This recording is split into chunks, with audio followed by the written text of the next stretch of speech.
On the plains of Moab by the Jordan across from Jericho, the Lord said to Moses, "Command the Israelites to give the Levites towns to live in from the inheritance the Israelites will possess, and give them pasturelands around the towns. Then they will have towns to live in and pasturelands for the cattle they own and all their other animals.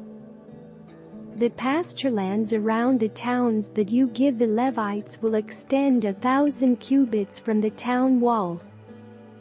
Outside the town, measure 2,000 cubits on the east side, 2,000 on the south side, 2,000 on the west and 2,000 on the north, with the town in the center. They will have this area as pastureland for the towns. 6 of the towns you give the Levites will be cities of refuge, to which a person who has killed someone may flee. In addition, give them 42 other towns. In all you must give the Levites 48 towns, together with their pasturelands.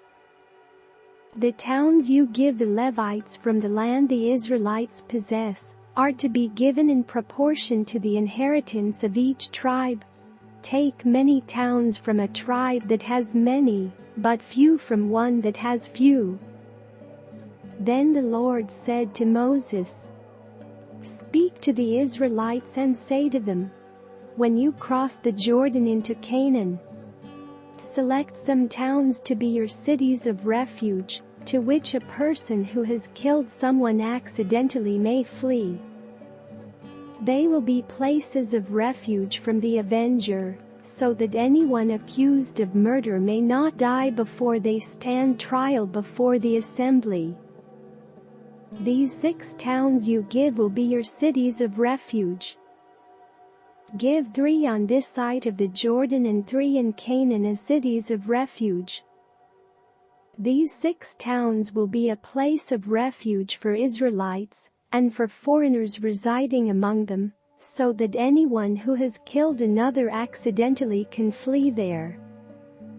If anyone strikes someone a fatal blow with an iron object, that person is a murderer. The murderer is to be put to death. Or if anyone is holding a stone and strikes someone a fatal blow with it, that person is a murderer. The murderer is to be put to death. Or if anyone is holding a wooden object and strikes someone a fatal blow with it, that person is a murderer. The murderer is to be put to death. The avenger of blood shall put the murderer to death. When the avenger comes upon the murderer, the avenger shall put the murderer to death. If anyone with malice aforethought shoves another or throws something at them intentionally so that they die, or if out of enmity one person hits another with their fist so that the other dies, that person is to be put to death. That person is a murderer. The avenger of blood shall put the murderer to death when they meet. But if without enmity someone suddenly pushes another or throws something at them unintentionally, or, without seeing them, drops on them a stone heavy enough to kill them, and they die, then since that other person was not an enemy and no harm was intended, the assembly must judge between the accused and the avenger of blood according to these regulations. The assembly must protect the one accused of murder from the avenger of blood, and send the accused back to the city of refuge to which they fled. The accused must stay there until the death of the high priest, who was anointed with the holy oil. But if the accused ever goes outside the limits of the city of refuge to which they fled, and the avenger of blood finds them outside the city, the avenger of blood may kill the accused without being guilty of murder.